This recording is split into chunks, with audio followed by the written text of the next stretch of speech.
We are all ocean citizens. Bound by our promise to respect the ocean.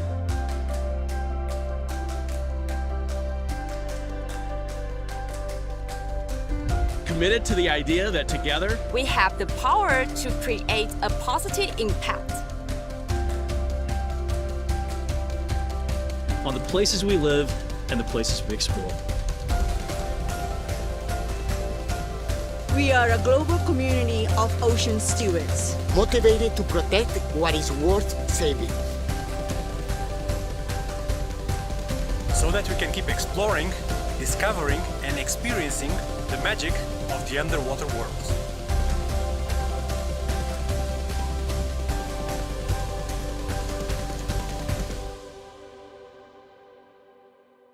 We are a community of ocean advocates, island nations, nature lovers, surfers, explorers, divers, scientists, marine biologists, freedivers, parents, kids. We are all ocean torchbearers, united by a shared love of the ocean and the desire to protect it. for ourselves and future generations. So if you love the ocean, above, on, or below the surface, stand with us to create a brighter future. We are stronger together.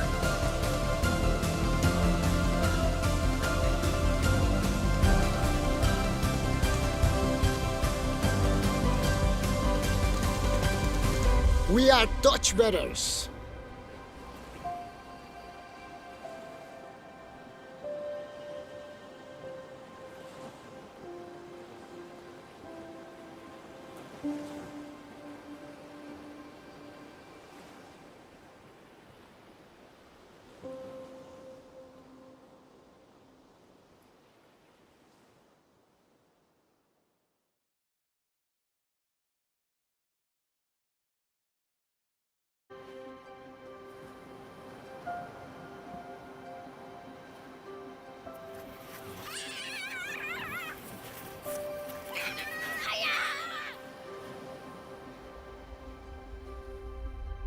We are all ocean citizens. Bound by our promise to respect the ocean.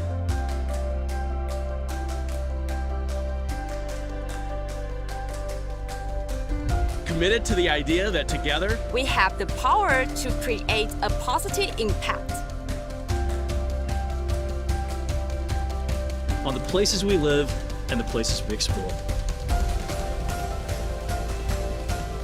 We are a global community of ocean stewards, motivated to protect what is worth saving, so that we can keep exploring, discovering, and experiencing the magic of the underwater world.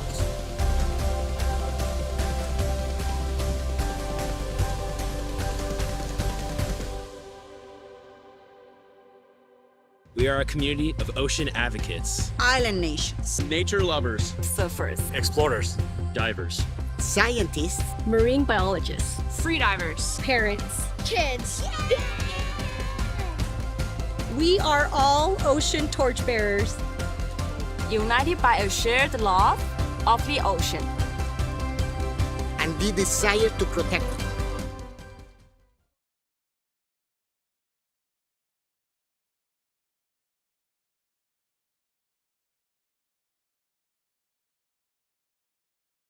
Thank you so much for being here. My name is Anna Blanco. I'm the Executive Director of the International Ocean Film Festival, and it's my pleasure to welcome you here this afternoon. Thank you for being here on such a beautiful sunny day in San Francisco after all the rain we've had. So really appreciate you being here today and spending your time with us. We are celebrating our 20th anniversary of being the premier global platform for ocean literacy and education, and we do that through independent film. And we are so excited to be here in person. As many of you know, we were in person last year. We are This is only our second year after the pandemic of being in person. And I've run into so many old friends and so many new friends, and so we're very excited that you're here to participate in all the films that we have, and especially in the panel discussions that we have today. So a few little things that I'd like to share with everyone.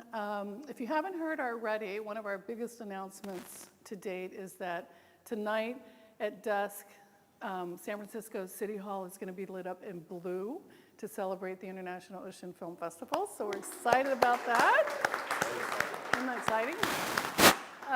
So I think we have Aaliyah. I'm going to point you out. Aaliyah is our social media manager. She's been doing all the postings on everything. She's going to run down and take a few photos and help promote that as well. But we're excited to be here. This is our live stream presentation of our panel discussions. Again, first time we're doing that. This is the Storehouse, and this is our second time using this space in addition to the films down at Cowell Theater. So I hope you've had a chance to see some of the films. We will have films at 4 and 7 today and all day tomorrow as well. We have about 50 visiting guests and filmmakers to talk about films and talk about key ocean issues. We have 42 films this year, as well as 3 VR screenings that are happening down at Cowell. And those are free to attend, as well as these panel discussions as well. So please remember to ask questions. We are live streaming. We have a worldwide audience, and they're asking questions as well.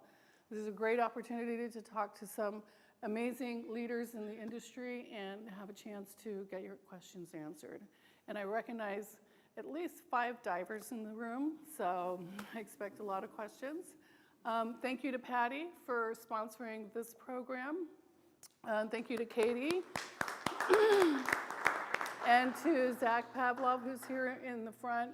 He's with PADI Club, so thank you, Zach, for hosting us. Katie's going to do the introduction to the rest of the panel members, and PADI is also sponsoring our closing night film, which is Mediterranean Life Under Siege. And that's tomorrow at 4 o'clock. It's our last film of the season, of the weekend. So please stick around and join us for that one as well. So I'm going to let you guys take it over, have fun, and enjoy. Thank you so much. Thanks, Anna. Thank you very much. Okay, I'm going to do a mic check. That sounds good, right? Okay, perfect. Thank you for being here. This is really exciting. Like Anna said as well, an opportunity to assemble together to talk about ocean conservation, and especially on this topic of engaging the local community in conservation and being able to go out into the world and actually take these actions and do something. And we have so the topic of the panel, Engaging the Local Community in Conservation, is the title of this panel. We've assembled an amazing group of experts on the topic today to talk about the subject. So like I said, I'm from PADI. How many divers are in the room? Snorkelers, free divers, mermaids. That's a thing now. You can be a mermaid. We actually certify mermaids. And little side note, we actually had some mermaids a couple months ago down off Catalina Island who saved 2 divers' lives. Whoa. So it's a really cool story. You can Google PADI mermaids saved divers off Catalina, and it's really inspiring. These 3 girls are just doing mermaid training, and they saved these divers. It's really cool. So you never know where these kind of things are going to happen. So I work for PADI. I've been there for about 10 years. Most people know PADI as an organization that has taught the world to dive for the past since 1966. And in 2018 or so, that was actually our brand tagline, and we changed our tagline from the way the world learns to dive to seek adventure, save the ocean. This was a major change as you guys are in marketing or brand work. To change your brand tagline after 5 decades, 6 decades is a big deal. So we really wanted to come out into the world and show our enhanced commitment to the environment. We've always, environmental ethics and it was, the environment, preserving the environment, conservation was part of our ethic, like who we are, our ethos, that was always part of who we are. But we really wanted to come out to the world and say, this enhanced commitment to conservation and provide them a pathway to take action. And that's really why we're here today. This panel is going to provide evidence and examples of how, when you take advantage at the local level, it leads to global impact. And that's actually we have a foundation called the PADI Foundation, and that's their tagline, local action for global impact. So before we get down into, so one thing I wanted to talk about too, why we're here, when you talk about, to understand why local impact is connected to the big picture, what is the big picture? So what are we trying to do? We hear these buzzwords, we hear these global agendas, protect 30% of the ocean by 2030, which is not that far away. We hear about sustainable development goals. We hear about these, obviously, climate action goals, 1.5%, all these things, or 1.5 degrees. What people start to feel like they're probably a little overwhelmed, maybe a little apathetic about, wow, what can I possibly do to create change? How can I possibly impact this 20 by 2030 goal? What does that mean? How are we going to protect 30% of the ocean? Right now, there's different percentages out there. The Atlas for Marine Conservation says it's about 8.5%. And then some numbers even say 5% is actually protected under marine protected areas. So we'll get into a little bit more about that conversation, but just to drill down to that's the big picture. So we're going to talk about, at the local level, we're going to talk about breaking down barriers to advocacy, what you can do, why what you do matters, so we can kind of rid that idea of apathy or that individual actions don't make a difference. So that's why we're here today. That's the purpose of this panel. And this film festival has been really amazing. There's been so many films, and more to come, I'm sure, where you can really see in the value of storytelling, and we have one of our storytellers here today. So we had a film, so I'll just dive into this real quick before I introduce it. Actually, you know what? I'm going to introduce everyone, and then I'm going to go into that. So, which I'm going to read, because everyone on stage is so incredible that I could never remember all the accolades to describe them. So I'm going to start down there with Jack. Jack Fishman, appropriately named, that is his real name, is our community and campaigns manager for the PADI Foundation. And to talk about Jack, the ocean and its amazing inhabitants have always been a part of Jack Fishman's life. From learning to snorkel and identifying fish at the age of 6 to a continuing diving career of more than 17 years. Jack grew his love for the underwater realm after watching the reefs change over many years, and his work experience as a dive instructor has fueled his passion for marine conservation. He worked as a marine conservation coordinator at Rainbow Reef Dive Center down in Key Largo, Florida, and he was able to inspire local communities to work together for a clean ocean and teach dive programs that helped divers become active citizen scientists.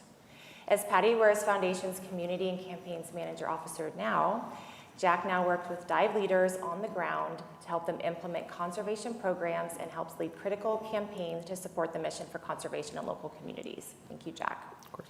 Sitting next to Jack, we have Dr. Mickey Rogers. Mickey received her PhD in analytical chemistry at 26 years old, age 26 years, from The Ohio State University. I know that he is capitalized, I have to say that. And she is now a research fellow at Pacific Northwest National Laboratory, where she studies the relationship between our ocean and our climate. Her love for all Earth's waters began with visits to Lake Erie coast as a child. Being from Ohio and now living in Washington State, she is hopeful to protect all our waters through her research and advocacy. Mickey's work has been recognized with several honors, including being an Our Ocean Youth Leader by the Sustainable Ocean Alliance, a Future Leader in Climate by the Aspen Institute, and a Future Leaders Top 100 Early Career Scientist by the Chemical Abstract Service Division of the American Chemical Society. Yes, let's all take a minute to absorb what that means. Woo. And of course, when Mickey is not in her lab or lobbying, because she has maybe a few minutes a day when she's not doing those things, she is usually throwing awesome get-togethers for her friends, as her favorite hobby is event planning. That's right. Thank you, Mickey. Thank you. Next to Mickey, we have another doctor, Dr. Chad Nelson, CEO of the Surfrider Foundation. How many Surfrider followers and volunteers do we have in the room? Surfrider is the world's largest grassroots coastal and ocean conservation organization dedicated to the protection and enjoyment of the world's ocean, waves, and beaches. Chad is over 25 years. Old. It's a quarter of a century. Wise, not old. Experienced. Years of experience in ocean and coastal conservation, and works at the intersection of advocacy, ocean recreation, and grassroots organizing to confront some of our most pressing challenges, including climate change, plastic pollution, and poor water quality.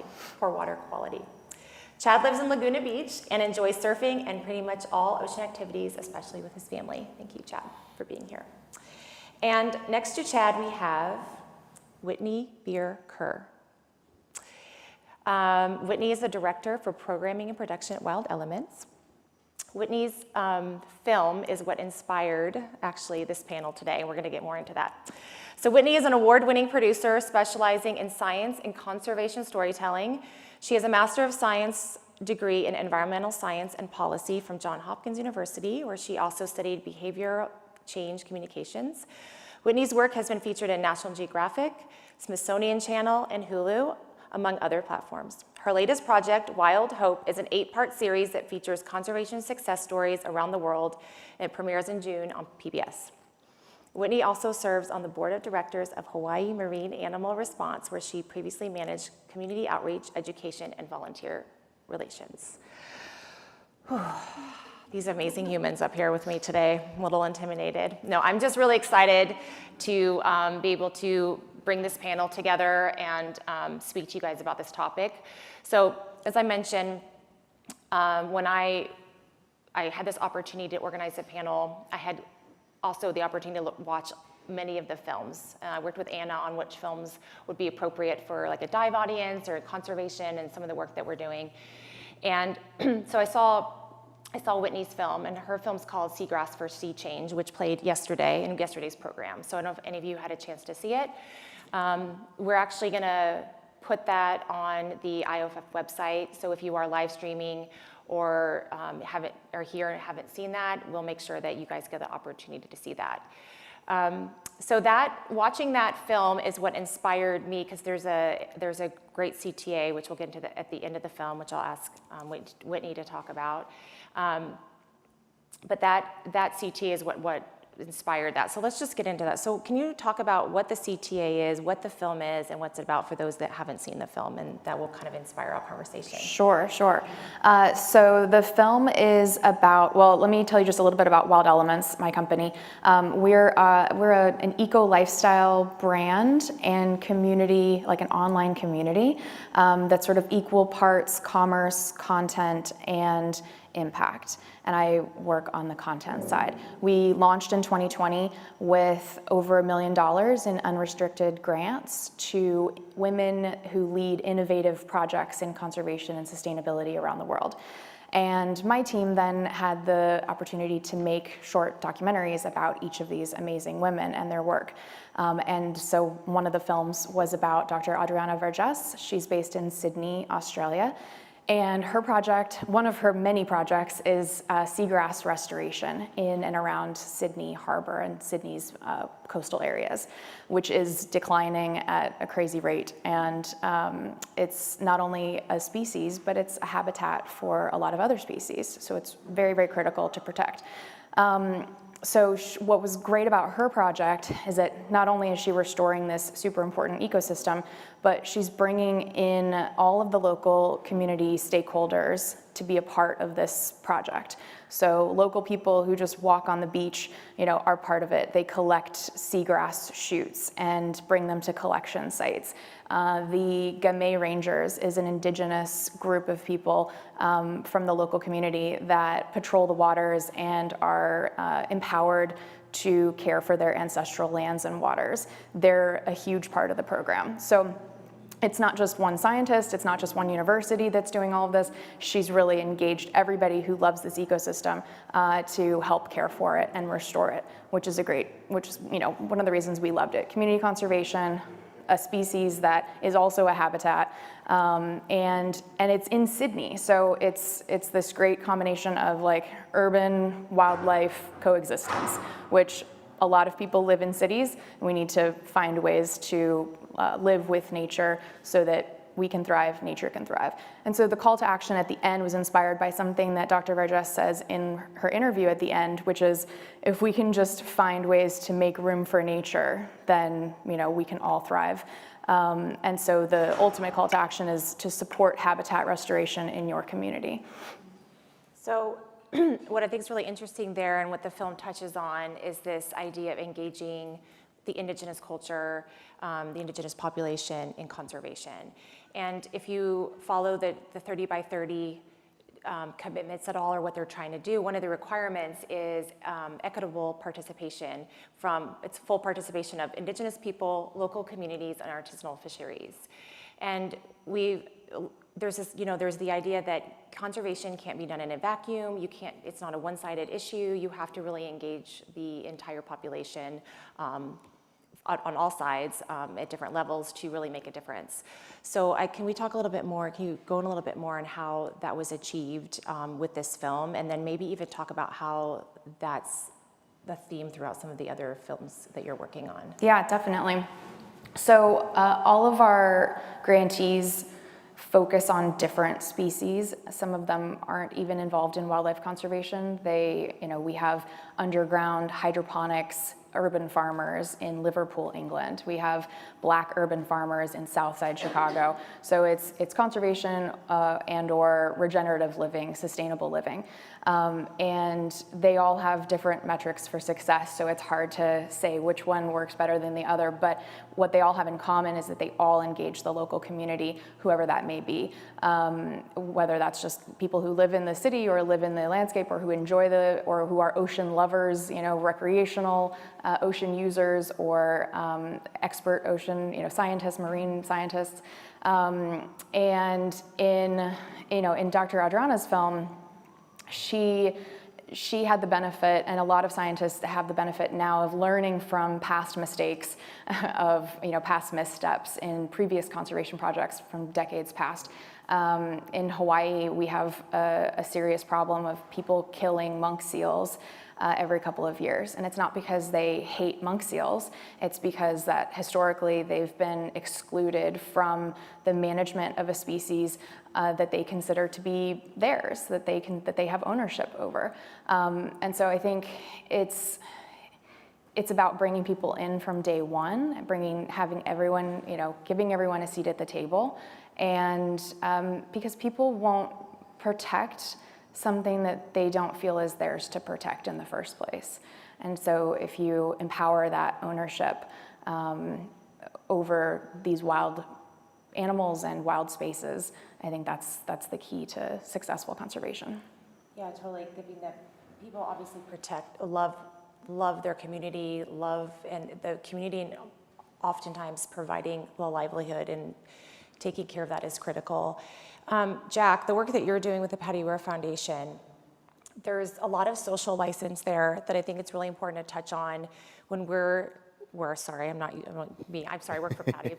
I'm trying to be non-bi, I leave myself out of that. But the work that PADI Foundation does, you guys go in and you work on the ground from the beginning with all the stakeholders in a community, and that's really great because you get adoption and buy-in and commitments from all sides. I know you just got back from Maui, so you could definitely talk about that project, but I know there's other projects too, but could you talk about how that works and how you guys engage the stakeholders to then have a successful conservation outcome? Absolutely, and thanks so much, Katie. And Whitney, is exactly as you were saying, with the idea that you protect something, or if you love something, you're going to be more willing to protect it. And really with the PADI Aware Foundation, who's been not only a stakeholder in the dive community for the past 30 years, but helping divers, which I can see the majority of the room here, most of you guys have been diving, or hopefully will be joining back in the water soon, taking local action and really bringing that to the forefront of your adventures as divers. So in this way, we've been working with people who are experiencing their local community all the time, right? Who better to protect what they love than the people who may actually experience those true conservation challenges and really the opportunities and great stories that we're probably all getting to share here at the Ocean Film Festival. So alongside that, PADI Aware focuses on giving resources and really empowering the storytelling of these local divers and dive professionals around the world. Speaking a little bit more about PADI for a moment and that network of how we make this possible, with over 6,600 dive centers, but fueled with dive professionals and standardized training, giving everyone who wants to enter the ocean world across the globe an equal chance and an opportunity to get involved with local conservation actions. So one of the programs that we do to really inspire this action and give everyone an opportunity to be involved with local projects is called Adopt the Blue.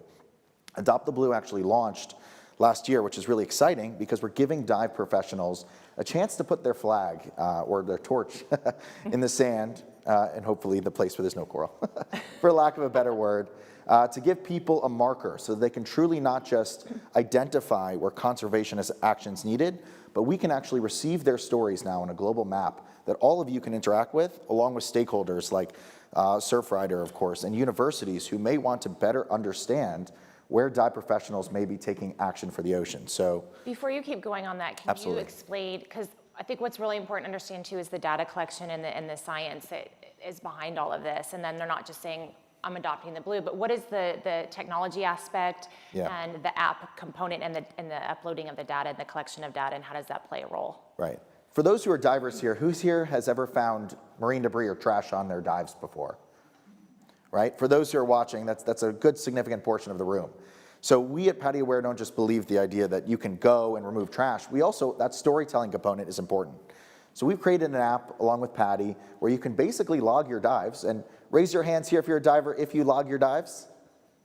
For those, again, we know that's a little bit less, but the idea that you can make a conservation impact just by logging your dives. So if you're a diver, you can go out there and you probably will be removing that marine debris that you find as safely as you can. With the app, it becomes both just as easy as logging the dive, telling about the conditions of the day, reporting exactly what marine debris you found, and that enters what's essentially the world's largest underwater marine debris survey network. And that's a global database that's been going since 2011. So if you guys wanted to see, of course, not just where areas are more encumbered with marine debris, but rather where people are taking the most actions, that you can get inspired to find opportunities to go remove marine debris with other like-minded people. And really, this idea that it's just as easy as logging a dive. So every dive could be a survey dive in that way, right? We can all participate in conservation just by doing what we love to do under the water and using the apps in the different ways and introducing ourselves to that. So I'm gonna, I think what's really interesting here is that divers in this case are the underwater eyes of the ocean, and with millions of divers around the world, there's an opportunity for them to collect data that can lead to policy change and to lead to real conservation impact. But I'd like to move over to Chad for a second, because to go from below the surface to above the surface for a second. So Surfrider has, over 700 victories to date. Can you just define what a victory is, and then talk about how critical it is to engage like local stakeholders in that end policy result or that end change?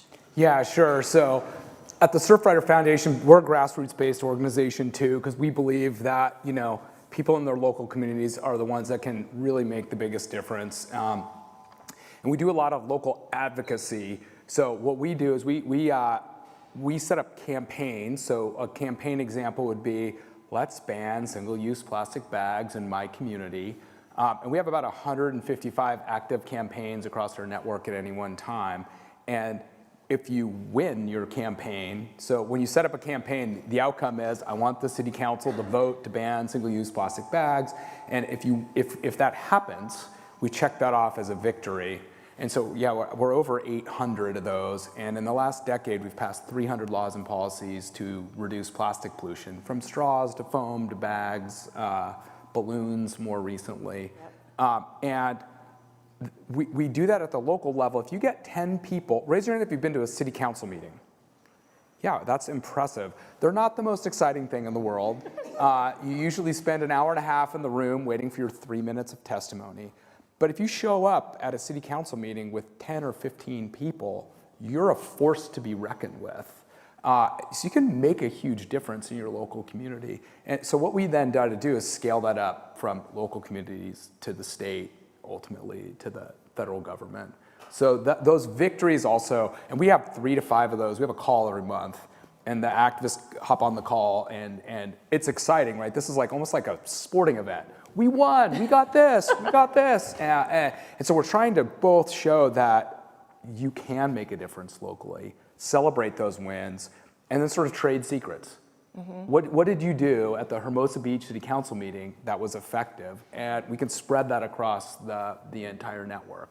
And so, every year between 80 to 100 victories, that means we're chipping away at all these various problems out there. And it proves that, a group of local committed people, to sort of paraphrase Margaret Mead's quote, are really the only people that can make a difference, and they are making a difference. And in the state of California, when it was bags 10 years ago, San Francisco, first city in the nation to ban single-use plastic bags. It's where it all began. I think it was in 2004.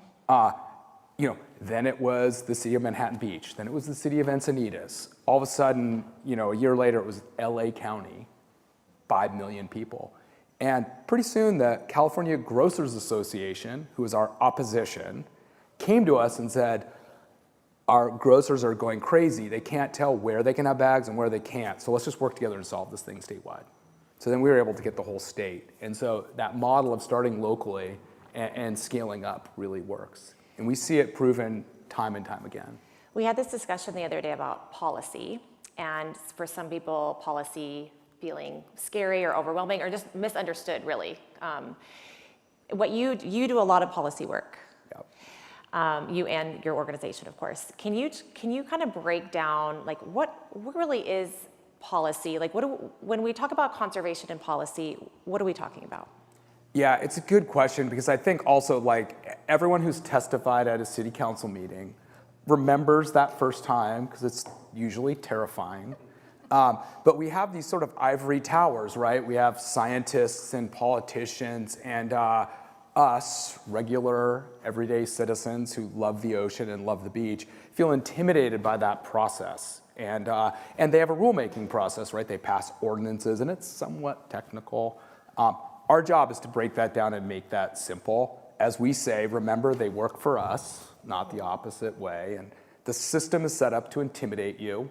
They're up on the dais and you're down on this little thing and there's a clock counting down and, and so we try to demystify that process. So at the end of the day, policy is just this idea in my mind of creating the set of rules by which we operate. It could be the speed limit, it could be drunk driving, or in our case, it could be plastics or beach access or clean water. And in your case, you have multiple, hundreds of victories of where the individual stakeholder, the person that's walking on the beach, that loves the beach, that wants to create change, is affecting policy. So there's a direct correlation of action leading to change. Absolutely. And, we also remind our people, like the divers, we're the experts. No one on that city council has been at the beach more than you have. None of them have been underwater more than you have. You've seen it all. So, by virtue of being out there in the world and caring, you are an expert. And so that's the other thing. I think historically it was like, scientists were the experts, or you're still the expert. In a different sense. Of course, and we need them to publish papers and do research, but it doesn't mean the rest of us don't have an equally valid point of view and should be participating in these rules that are made for society that affect us all. No disrespect. This was actually, though, you couldn't have said the more perfect thing, because I wanted to move to Mickey on this because I wanted to talk about what she really loves and excels at is scientific communication. And you said to me multiple times how important, you can't have one without the other, like science without the communication part. And you just talked about how important communication is just within your own organization, how you share best practice and et cetera. But when we're talking about also scientific communication, it's also breaking down that language that everyone can understand, which is like kind of why we just talked about this whole policy thing. So, Mickey, can you talk about when you talk about scientific communication and what is so critical and what is so important? Can you share what that means with this? Yeah, and no hard feelings, Chad. But I think as someone who's considered kind of an expert, being in the science space, I think, and I feel that this is maybe felt amongst my generation and the future generations, as a scientist, I feel an obligation to be able to equip you with the information that I have in language you can understand. And so I really think that science communication is really important because it's a way to empower people that don't take 9 years to get undergrad and PhD and spending all this time on one niche little field. I can be that person to you to make sure that you know what you're talking about.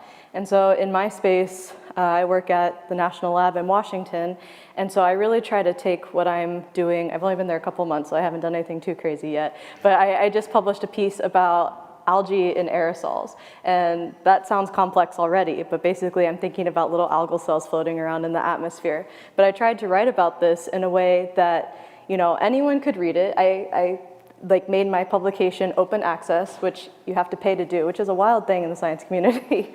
But I paid to have my publication open access so anyone can read it, and I tried really hard to write in a way that you could learn something, but also you don't need a technical expertise to understand what I'm saying. And I think that's really important with scientists to be good advocates for the ocean, is that we are helping you understand things in language that you don't need to be an expert in. You're right, because it's probably almost a barrier. When we talk about barriers to advocacy, it's almost a barrier if you really want to learn about something. A very good example is the panel that that you were on earlier today about deep sea mining. Where do you go to find, because just the search for information that's not too technical that you can understand and digest, that's a barrier for a lot of people. So can you talk about maybe you can talk about the importance of that, which you just maybe can elaborate on that a little bit more, but where can people go really if they don't want to read a 20, 30, 40 page publication, or, you know, or maybe it's just stressing that importance with the people listening on the live stream or that are in the room that are scientists, to make sure that they are communicating in such a way that people are going to listen so that this change is possible. Yeah, so there's a couple of different examples in which it's almost like science translation is science communication, and we need to translate to a language that we can all understand so that we can have the resources to, you know, defend the ocean, protect the ocean. So there's a couple instances that I have used in my experience and that you can all access. So there's a network called the National Science Policy Network, and these are just young scientists that are really passionate about translating their science into a communication piece that anyone can understand. And so I'm in that network. And Sustainable Ocean Alliance, which is the group that I talked about in the panel right before this, but it's one of the world's largest organizations of youth ocean leaders. And so they do a really great job of kind of taking technical pieces and translating it on their social media and making reels out of them and making short videos out of them so you can kind of understand. And so one of the things that they just did recently is they translated the latest IPCC report, which is like an overwhelming document to just a normal person sitting in the, just trying to understand what's going on. And they broke it down in just like a 3-minute video that is really impactful. So there are organizations out there that are trying to do this translation. So NSPN and SOA are two of the big ones. I think just because of the spirit of we are at the film festival, and that there was a film shown this morning, I think it was called Robots in the Deep Sea. Sorry if is that the correct? And the filmmaker, I don't think he's in the room, but he worked with Schmidt Ocean Institute on this film and took like a pretty complex issue and wrote it in a way that so everyone can understand it.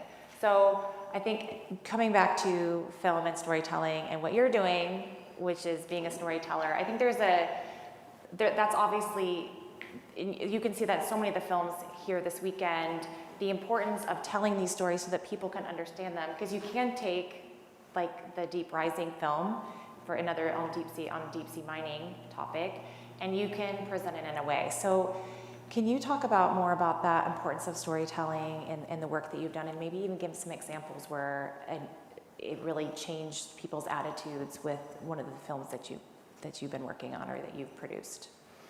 Yeah, sure.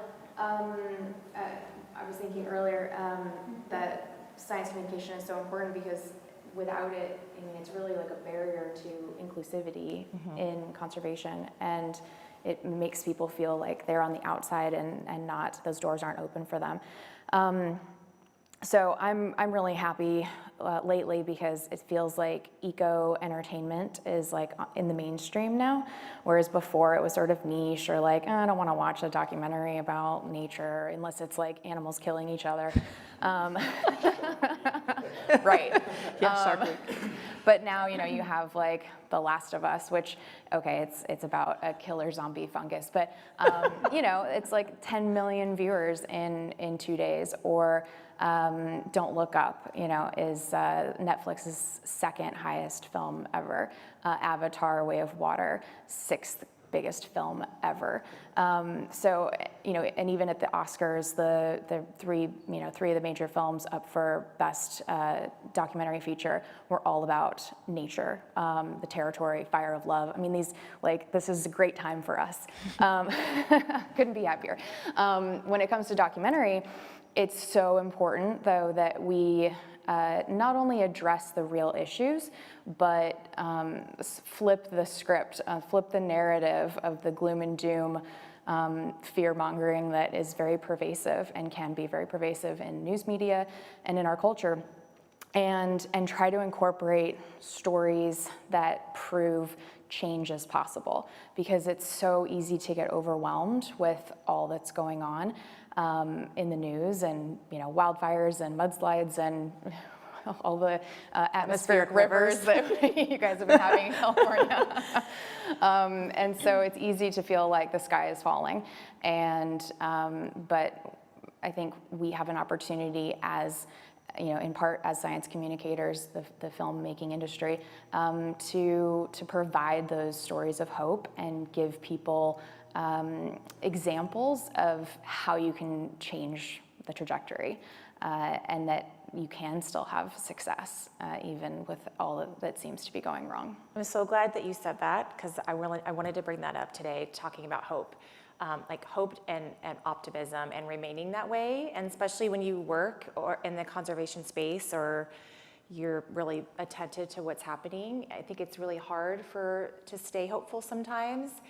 And where I personally find hope is in these type of stories that are happening at the local community, at the local level, and you're seeing success, you're seeing achievement, you're seeing a change in the livelihoods of the people that live there every day. And I want to pass this over to Jack, because this is so much what PADI Ware Foundation does. They issued 22 grants to some of our dive centers around the world that are doing conservation work. So I'll let you talk about that, and talk about the grant program. And can you share some of these stories of hope with the audience that you've seen in the last couple of years? I really, really love that aspect of ocean optimism. So Whitney, exactly what you were saying, this has been just the best time to be both a conservationist, to be part of a marine community with both the access of social media and just storytelling really coming to the forefront now.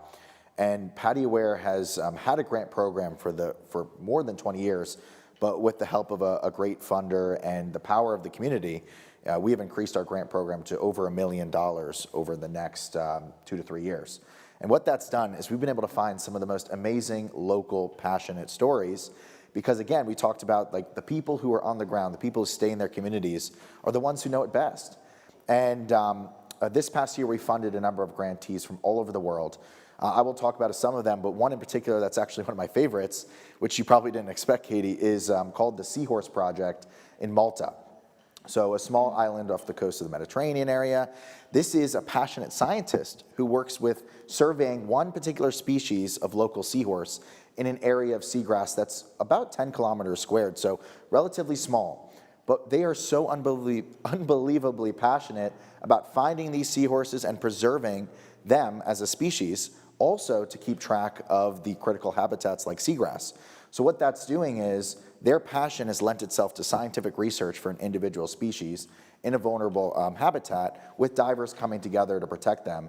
And so the local government has taken action as well, just to bring that in, because what they're fighting for in a lot of ways is expanding permits, expanding better opportunities to patrol the area to not only protect these seahorses, but the seagrass as well. So, you know, just from one example where there's one small project, but it's making such a big impact in that local community and bringing in people from the dive community and people from the local government who want to go find these seahorses with the local scientist diver. And these grants can offer more opportunities for nonprofits, for people who have normally just been passionate dive centers or people who love to teach diving. If they had inspiration for bringing conservation to life, this grant program allows access in a way they've never seen before, so that you, who knows on the ground which types of projects, and I can see Chad going, yeah, there's a few chapters who'd probably like to expand that. But that's the point, right? We know we're here to inspire passion from you guys who know exactly what's happening in their community. And one more element that I'll talk about is, yes, I did just come back from the island of Maui in Hawaii. We were there actually activating one of the grants there that has since expanded. So they applied for a grant program, and we loved their story so much that we decided to invest more monetary resources and time in their community. And what they're doing is 7 dive centers. That's 7 businesses, guys, just to think about it, who can all get along and talk about the same issue. And I know that's kind of crazy, but it really inspires this simple idea of being optimistic about protecting what we love. So all 7 dive centers have come together to say, we all agree that one of the biggest problems in Maui is being able to find moorings that are actually protected, repaired, and monitored so that we don't have to anchor on the reef. For those who are divers, you guys all know that anchoring on the reef can sometimes be needed, but it's one of the most heartbreaking things we do as people who embellish and also participate in marine tourism and being in those ocean environments. So we're working with the dive centers to survey actually more than 50 mooring sites, which will help them and the local government expand opportunities, one, to see where the most boats are looking to go and be immersed in those ocean areas, but also by the end of this project, we'll have critical data to compare just how much more, less marine debris rather, there is at each mooring sites by doing dive against debris surveys. So we talked about earlier how people like yourselves are divers can get in the water and just make a survey dive while you're exploring the underwater environment. We're using that same mentality to actually prove that these mooring sites are going to have less trash than the ones who don't. And that over time will help create an amazing story, which is exactly what we're talking about, because it's not just the action that's happening, right? We have to inspire others to take action through visual storytelling, through quotes and operations. So we have an amazing video that we hope to share from maybe a future film festival, much inspired by the culture of what's happening here, that's going to tell people and really highlight the individual passion of these divers and these professionals who are coming together to protect the moorings and provide better access for all. And what about the sea turtles? Absolutely, right? So for those who like to see sea turtles, entanglement is something we definitely don't want to get into, and having an opportunity to prevent marine debris from getting there in the first place. I think I could go into a lot of statistics about sea turtles being entangled and divers getting the right permits to make action, but I think what matters here the most is that just by doing these small things, by doing a beach cleanup at the end of the day, you're preventing some of these major issues from becoming larger. And that's why I actually personally feel incredibly optimistic being immersed with the dive community and seeing people who may not even speak the same language as me, but underwater, we all know what this means. And when we see something cool, we can share that moment together, and we all are here for the same reason, to protect the ocean that we love and the waters that we get to experience. And what about the emotional response of the community? So we talk about the dive centers and the businesses, but did you see, I know you're just there. Yeah. Did you see that response from the people on the ground? And what if you're not a diver? So obviously the people diving can take action, but what about people that want to get involved in these type of projects that maybe aren't divers? And especially marine debris, what can they do as well? Absolutely. I mean, if you're not a diver, it's really quite simple. To experience the ocean, we all want to do that responsibly. So participating in beach cleanups is one of those ways that just brings the community together. And for those who are probably looking to find more like-minded people, yes, the dive community is one great place, but there's so many communities that you can be a part of. If you're someone who enjoys watching, local films, maybe be inspired to go to different businesses in your community or different areas where you can meet like-minded people. I think that's really important, as well as just understanding, how easy it is to have access to the marine environment in general. I mean, most of you guys here may or may not live by the ocean, but if you live by a lake, you probably want to have your celebrations there. You probably want to have opportunities to go by the beach and have a great beach day. You don't want to see trash on that beach when you're looking to have a great day with your family, and maybe after your big holiday celebration, you would do just a little bit more to make sure the can of Coke there, or beer, right, doesn't fall overboard on your kayak or on the back of your boat. Just this mentality that we share of understanding that you may not necessarily see all the issues beneath the waves, but you know that by even taking those little steps, and of course not using plastic, but being mindful about what you see and are doing in those moments, just in our everyday lives, it really does make a difference. So on this idea of like being an activist or an advocate, not everyone can always be there in person, or maybe they can't get underwater or even, go to the event. So Chad, moving over to you,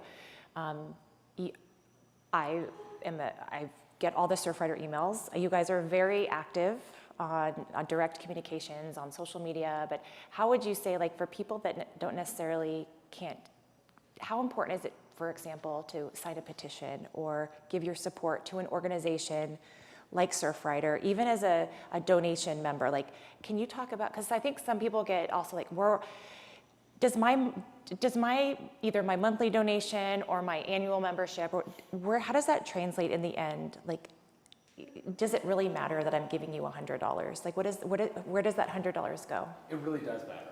I know that it does. It was a rhetorical question. No, I mean, everybody has a different place in their life.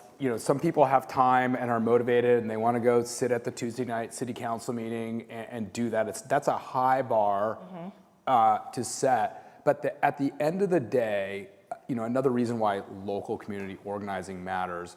In my town, the 7 city council members, the most vote getting to the person who came in 8th and lost in the last election is about 500 people.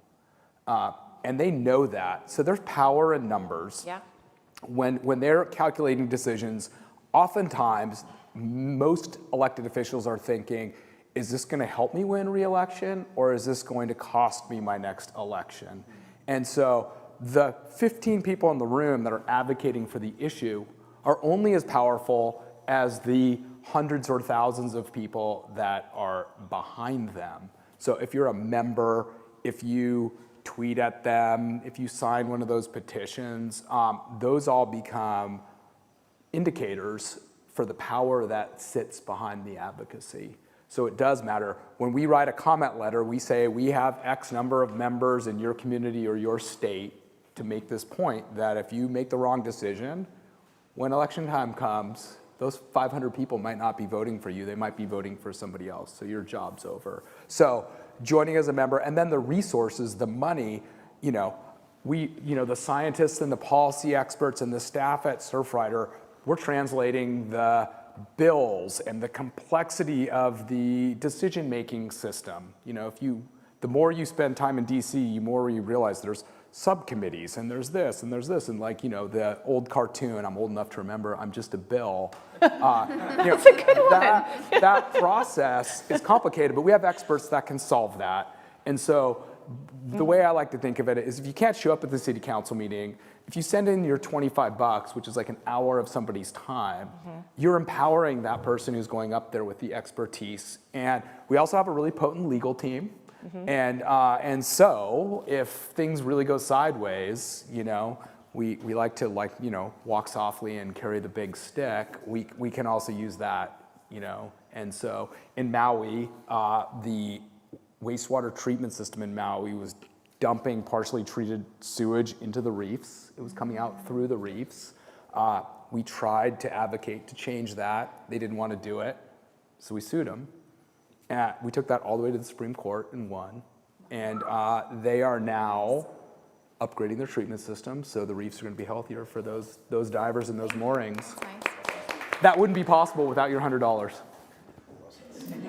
Good example. I'm glad I asked that question, actually. I'm going to shift topics a little bit, back to the idea of inclusivity and just access to conservation.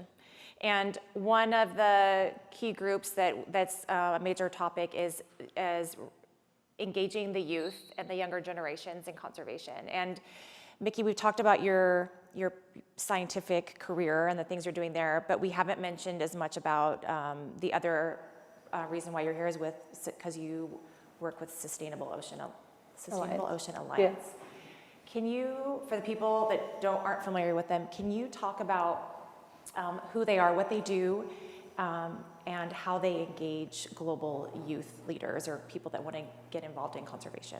Yeah, so Sustainable Ocean Alliance was a group that was founded by a 19-year-old undergraduate, Daniela Fernandez, in 2014 at Georgetown State. And she was just very frustrated with there wasn't enough being done to protect the oceans. And so this young woman founded this organization that has now extended to over 6,000 youth ocean leaders across 165 different countries. And so basically, it's really great because it gives grants to ocean entrepreneurs to kind of support their really great ocean ideas. And another great thing that it does is it brings all these ocean leaders from across the world together. So I had the really great opportunity to be in Panama in the beginning of March for the Our Ocean conference. And so one of the things that they did was they funded around 70 youth leaders to come together, and we all got to meet each other. There were people from over 44 different countries there. We got to share our ideas, what we do, how we're trying to support and save the ocean. And then we had the opportunity to go to Our Ocean, which is a really big ocean conference that had, I think it was like over 160 countries represented there, coming together, talking about those countries' commitments to the ocean. And so a great thing about SOA is it got the young people there to hear all these really important conversations about their country's commitments, which is not an opportunity we normally have. Unless we get a direct invitation to these kind of global conversations, young people aren't usually represented here. And so that was a really great thing that SOA was able to do for us. And another great part of SOA is they kind of keep track of all the commitments that are made by these countries and really make sure that they're held accountable. So, a year from now when Our Ocean takes place again, did these countries commit to what they said they were going to do to protect the oceans? And one of the really exciting things that came out of Our Ocean was Panama, going back to this 30 by 30 where countries are needing to commit 30% marine protected areas by 2030. Panama, who hosted Our Ocean that year, I think it was 54% of their coast is dedicated to marine protected areas, which was really amazing. And so as someone who's not normally in that more political kind of countries having these really global conversations together, it was really empowering for me to see that. And so that is something that Sustainable Ocean Alliance has allowed for young people. Yeah. Youth persons. The youth, yes. Some of us on stage aren't youth persons anymore. Yeah. We're over the age of 35 and no longer youth persons. Jack, you're a youth person. You've also been to Our Oceans conference in Palau. And what was your experience there as far as maybe talking about access to indigenous cultures, about getting them engaged in conservation, and also like holding people accountable? Yeah, absolutely. I think from that perspective, since you complimented so well on what the action that's being taken and how conferences are actually bringing select people who are making a difference in the community, much like yourself, Mickey. I was representing PADI Aware when we attended Our Ocean, and being able to see people coming from all of these different countries here to celebrate the local people of the Pacific Islands. And if I may speak on my experience there for a moment, the leader of the Youth Council was an incredible woman. I think she was only like 21 years old, who represented the Marshall Islands specifically and the Polynesian Women Association of all the Pacific Islands. And she spoke so eloquently, exactly as you were saying, Mickey, about how it's so important to have the youth step up and be at these policy tables, right? We are seeing what's happened for the generation with I would consider a fresh pair of eyes. And for all of you who've experienced all the places you love, maybe you can relate to what it's like when that young person who might be a little ignorant, we can all accept some responsibility there at times, who can show up with just that pure excitement to experience the places and the actions that you guys are already doing and that many are doing. So I think having the voices shared and really the stories to inspire people about new ways to take action, about new ways to share stories.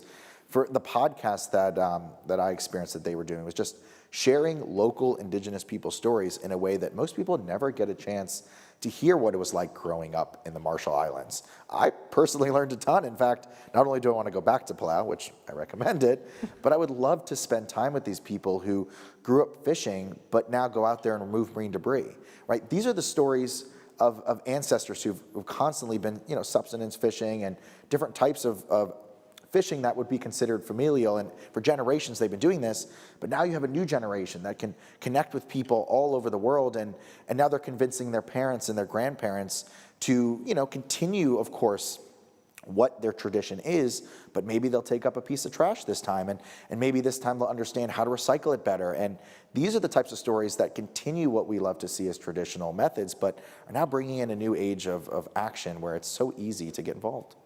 So I think we keep going back to this same topic of storytelling and content creation and films, again, why we're all here. So I'm gonna come back to you again. You've worked for a lot of different media companies. You've done a lot of work now on telling these different stories.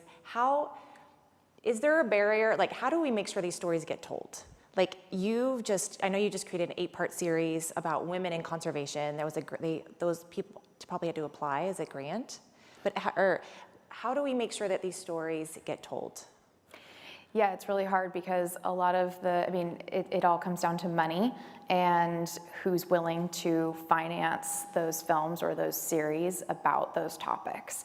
And a lot of people, a lot of filmmakers end up self-financing films that they're really passionate about. I see some nodding in the audience. And it's a labor of love, and you end up not getting paid to do this work because you really believe in it. And sometimes you get lucky and there's a bidding war and Disney or Hulu, ends up distributing your film or your series, and that's great. But the vast majority of environmental films and media, are only seen at film festivals and not on a larger scale. So that's tough. I think there's a shift and has been a shift in the last few years, which is great to see with this rise in eco-entertainment and the popularity of those stories. It's about finding the stories that are great stories and have great characters and are entertaining, and those are the ones that are going to get picked up and distributed more widely, which is nice. And on the impact side, it's tough because a lot of networks won't allow calls to action at the end of the films. They just won't allow it. They'll commission the film, but they won't give you any budget for an impact campaign. So it's like, you can make the film, but then if you want to have any impact with it, that's on your dime, or you have to find a separate funder for that. So that's tough. So as audience members, as viewers, if you see a film and it speaks to you, and there may not be a call to action at the end, there may not be a website, but you could take a few minutes and do that, look up that organization, contribute to them, sign a petition, whatever is associated with whatever that cause is that inspired you. Chad, how does Surfrider ensure access and inclusion in the work that you guys do? We have a lot of work to do. Historically, the ocean conservation community looked a lot like me. It was like 50-year-old white guys, and frankly, we haven't done that great of a job. And so there's been, there's an environmental justice movement that's been working in parallel and disconnected. There's indigenous rights and indigenous conservation efforts that have also been disconnected, and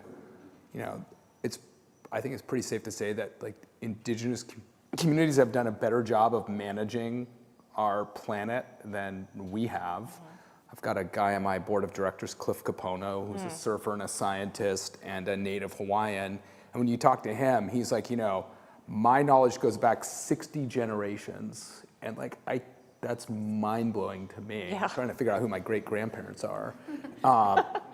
And so we have to give up power, we have to make space, we have to be humble and learn, and those are all steps we're trying to take at the Surfrider Foundation. A great example of that is there's an effort to create the Chumash National Marine Sanctuary in southern Santa Barbara area, and that's being led by the Chumash tribe, and everybody else, Surfrider and other groups, are getting in line behind them. And you can sign a petition to support them. Yeah, that's going to happen.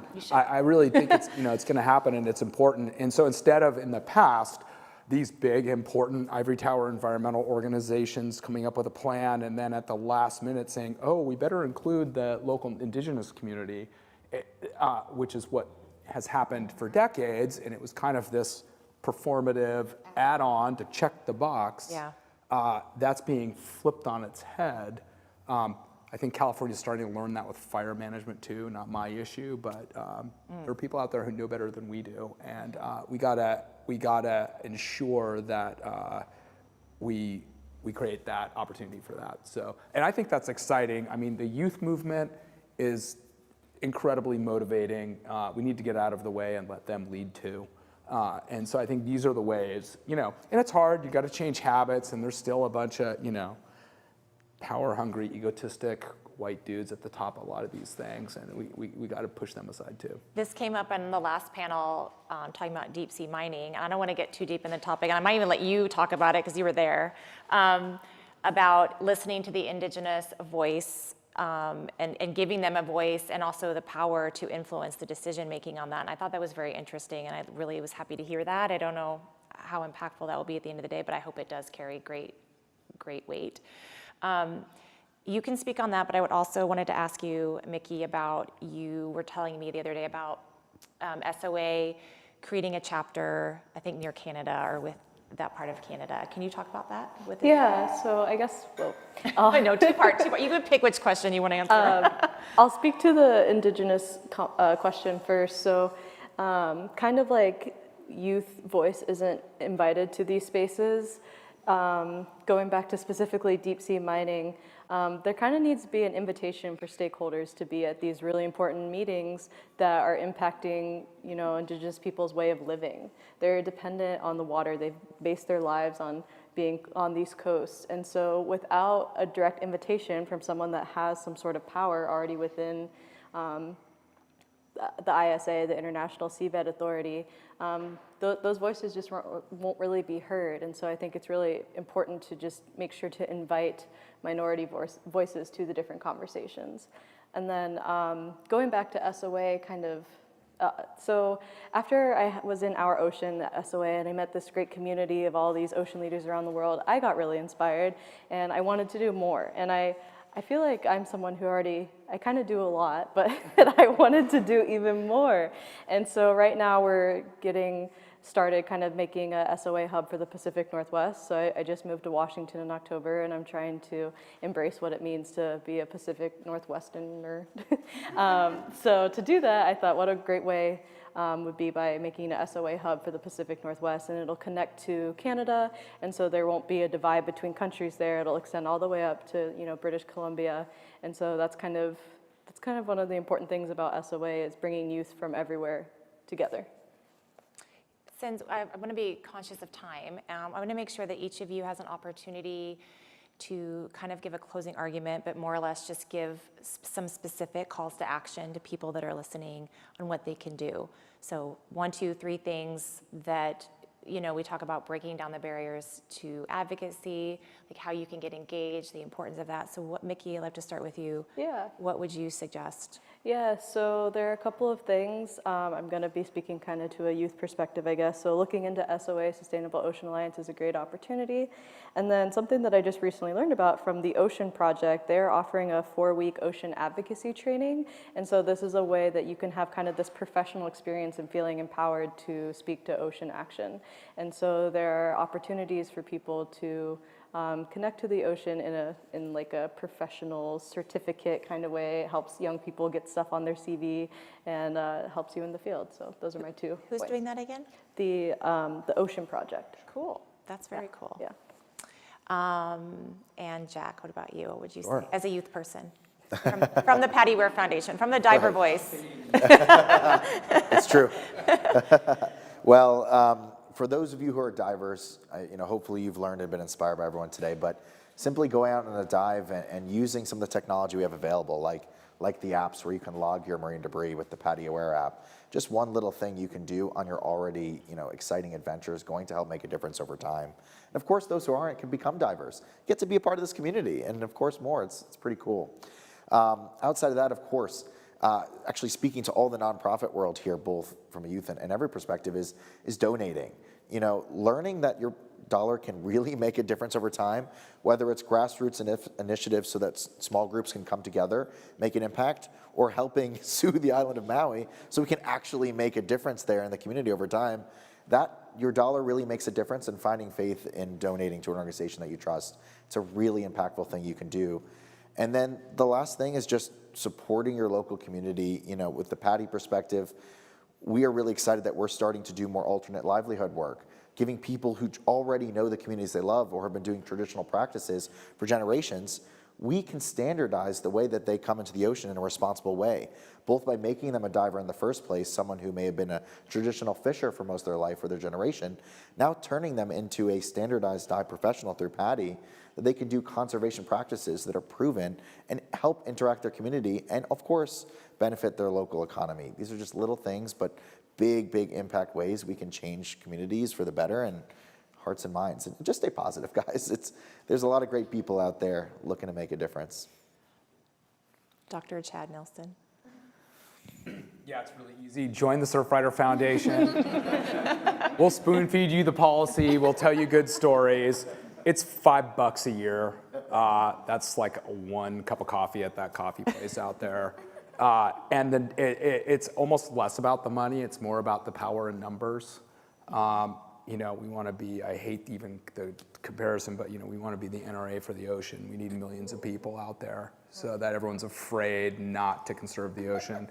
And second is volunteer. There's 200 chapters and clubs across the United States. There's hundreds and hundreds of volunteer activities. I'm guarantee you there's a beach cleanup at Ocean Beach, you know, probably today or tomorrow or next weekend.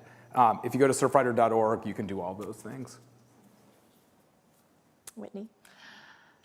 Well, I already mentioned, you know, when you see a piece of media that inspires you, follow the call to action, take action, support whatever organization is featured in it.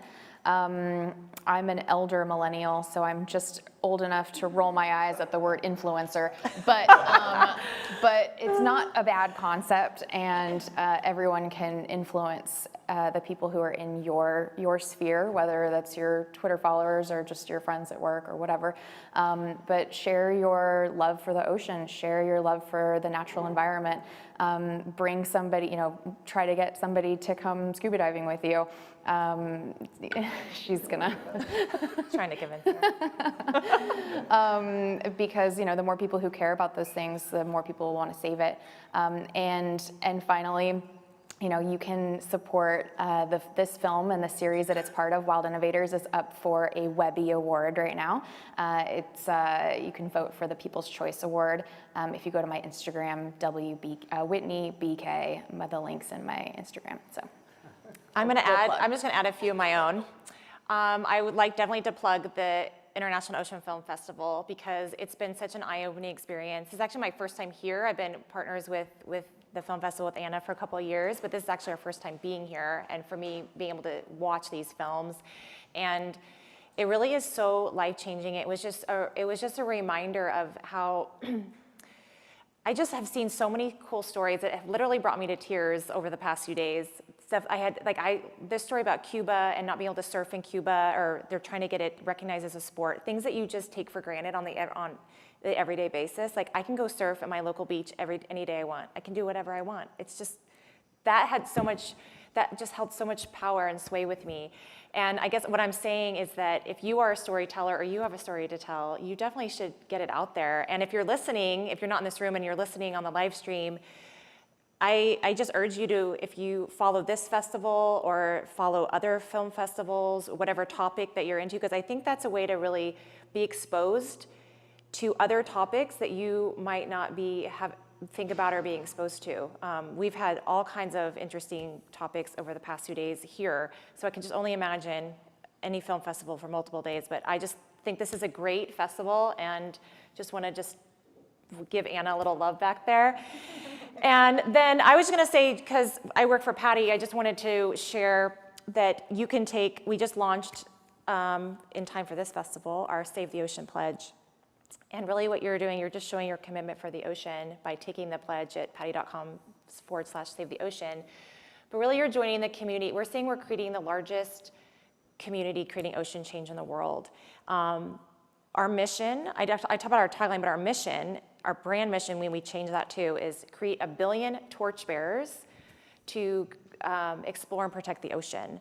So we are teaching people to dive, but we want to teach them to protect it. So we're creating this community, and all we do is if you sign up, you become part of, we communicate with you constantly about all the things that we're doing, the evidence and the proof that there is an opportunity for change.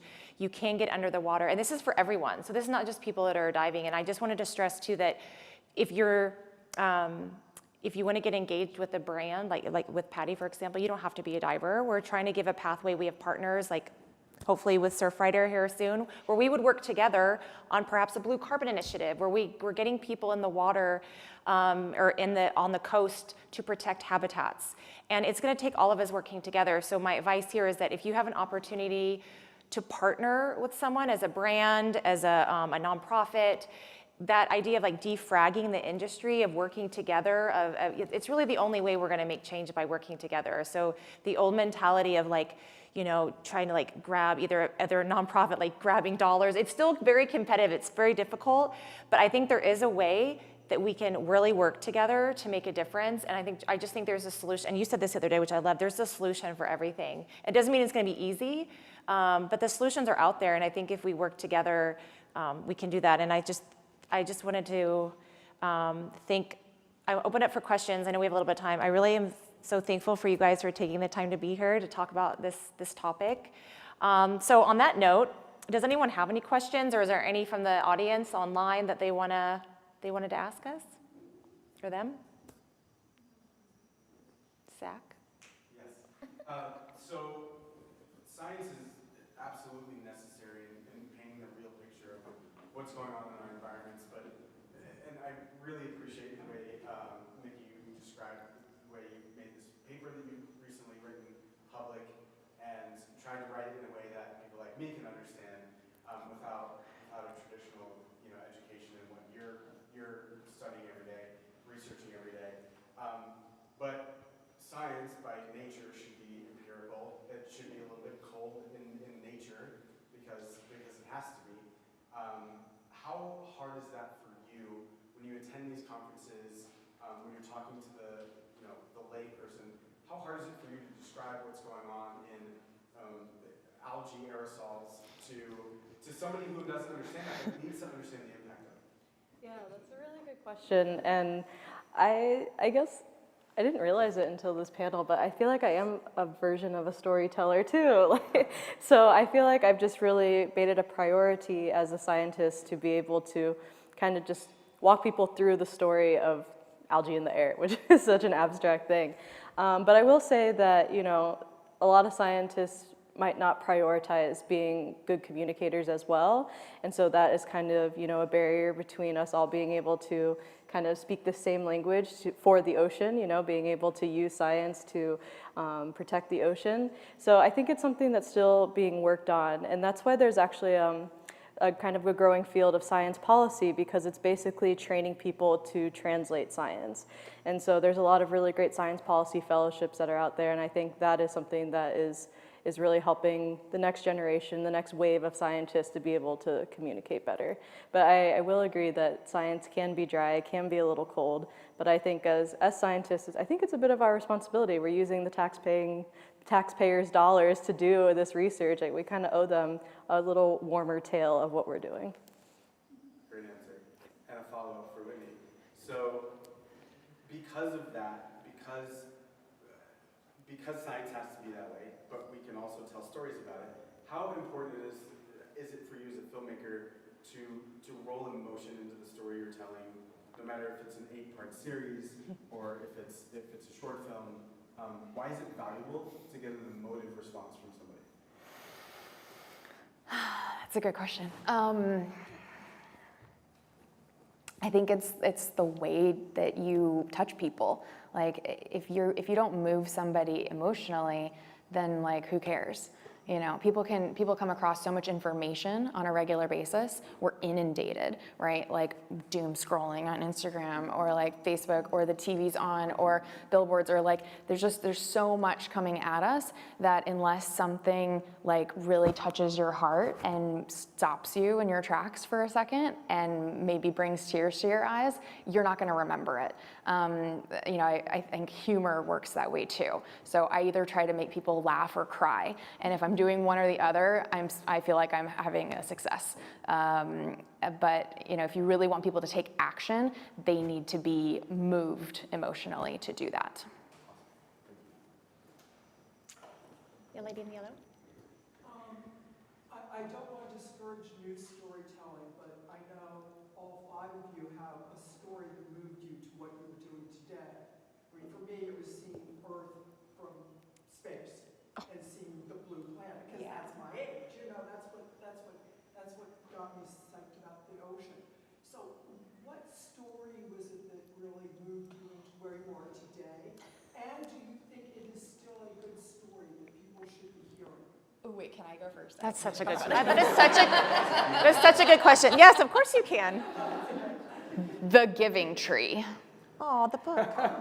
I would sob as a child reading that book. My parents finally were like, we just can't read this book anymore. And I think that that's what led me on this path of like sustainability and environmental conservation, because to me, like as a kid, inanimate, living things that weren't human, animals and trees had a soul, they have a being, and they need to be protected. And I just thought that I hated that kid. I hated that. Well, he just kept taking and taking and taking, and nature, the tree was just like giving and giving and giving. And I grew up always wanting to protect that tree and to give back. So that was mine. Anyone else want to answer that question? I was a toddler. As a toddler, my dad moved us to Saipan, near Palau, a small island, and he taught high school there with the Chamorro people.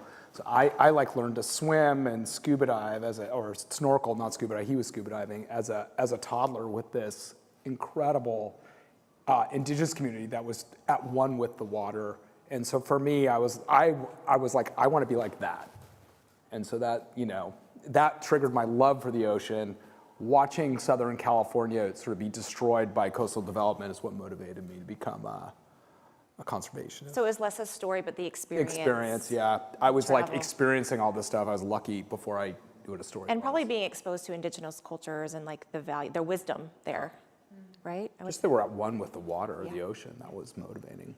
Jack, you seem ready to answer this question. I really like Chad's answer because it wasn't exactly an outside media. It was also my father who inspired me to both become a diver and enter this world. And in a funny way, he was actually on his way to build and own a dive center in Puerto Rico when he was about 29. Then he met my mom. So it all worked out, don't worry. But he didn't end up following that passion. Yes, I'm still here. But in a funny way, when I grew up, he introduced me to that world that he clearly had so much passion for. And when I grew up, we used to vacation in Florida. Growing up in New York, there's not a lot of opportunities to have really healthy diving experiences there. But I grew up seeing this one coral head that we go back to every year. And when I was 7, going on 11, finally becoming a diver, from snorkeling to getting closer and closer to this coral in a responsible way, I saw that it changed every single year. And I was a little bit too young to fully understand why this giant brain coral that was pretty much, 3 feet, over a meter really in length and width, it changed, it shrunk over time, and the water sort of stayed the same around it. At that young age, I didn't fully understand. And my dad would take me to the aquarium, he would take me to Epcot, and I remember watching when I was a kid, seeing him on the other side of that glass at the restaurant, where you see him diving. I was like, I have to join him one day. And him, along with my brothers, being able to take us in this world and finally pursue this answer of why this coral head was changing and meeting the different animals underneath. It was really that emotional connection to the animal, the wildlife that I was seeing. And then once I realized there was a community behind this, I finally felt like I didn't need to live in New York anymore. So I moved to Florida. And ever since, here we are. I'm still working with algae. My inspiration comes from algae as a kid too.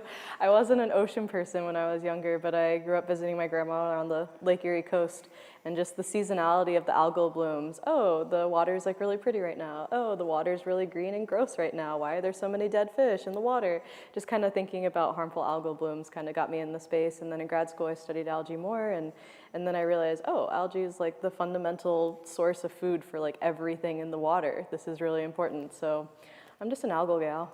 Tried and true. Yep. I have two questions here from our online audience. The first one is Bill from Sausalito. What do you recommend I do as a high school student to protect the ocean? Would one of my youth persons like to, actually, or any of you? Chad, you have a huge... We have 140 high school and college clubs, so get your kid to start a Surfrider club, or get involved with SOA, or get involved with the environmental club. We've been working a lot more with high schools, with PADI for the past 50 years, but more than that, we have, a lot of them require voluntary community service hours. Yep. So, of course, you can volunteer with Chad, but you can also volunteer with Surfrider, and then maybe get in the water and do an underwater cleanup and write off some volunteer hours for your own schooling experience. It's a great new way to make a difference. We can give those hours out too. That's a I'm big sensing motivator. a lot of fun opportunities for the future here. Yeah, I would just plug SOA also. It's a really great network, and when I was doing more climate volunteering, when I was trying to find more ocean-focused volunteering, you know, I just Googled basic things, like how do I get involved, and SOA pops up, and it's a great resource.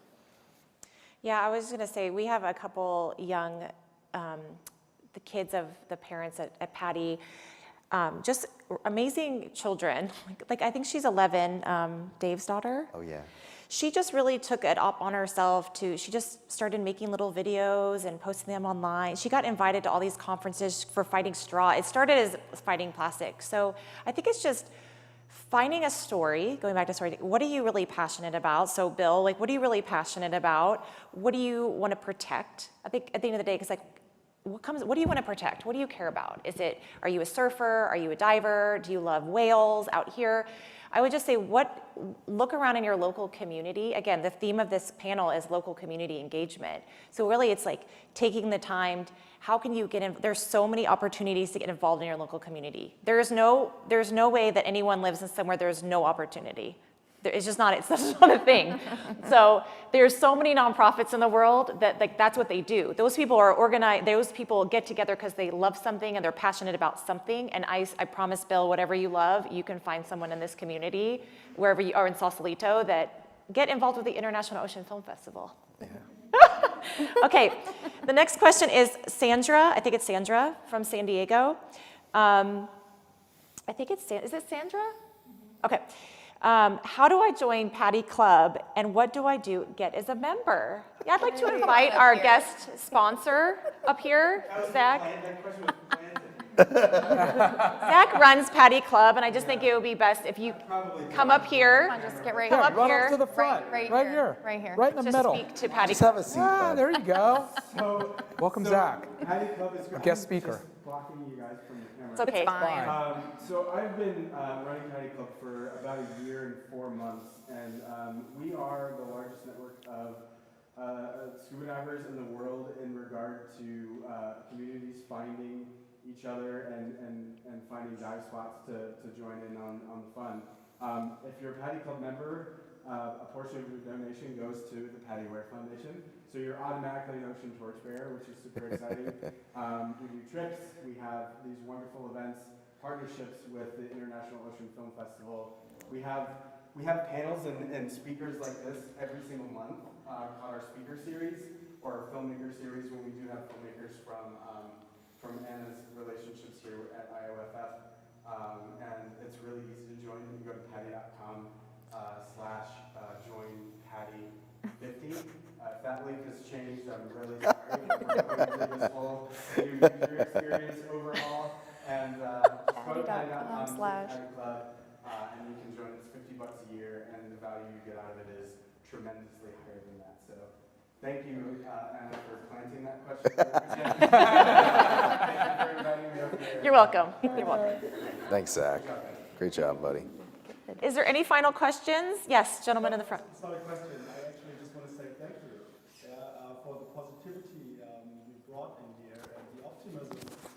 really hard to keep up when you work in conservation film, which I do since a long time, and sometimes there are really dark moments there, and, especially in film festivals, a lot, and so thank you for the optimism.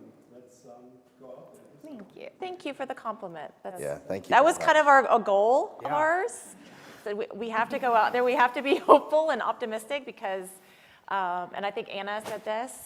You know, if we're all working so hard individually in some way because we love what we do and we want to protect what we love. So we have to be hopeful, or it just gets way too sad. So, yeah. Thank you. Thank you for saying that. Any other remarks or questions? Okay. Anything else from the group that you wanted to say that you didn't get to say? No? No. I just want to reiterate, we have the solution to every one of the problems that we're facing. We don't have to invent anything new. We just have to get enough people involved, and there are enough people that love the ocean to solve all these problems. So just find a way to get engaged, and we will solve these problems. Get involved with your local community. That's right. That's where it all starts. Yeah, it's where it all starts. All right. Thank you guys for being here. We're all here if you want to ask us any questions.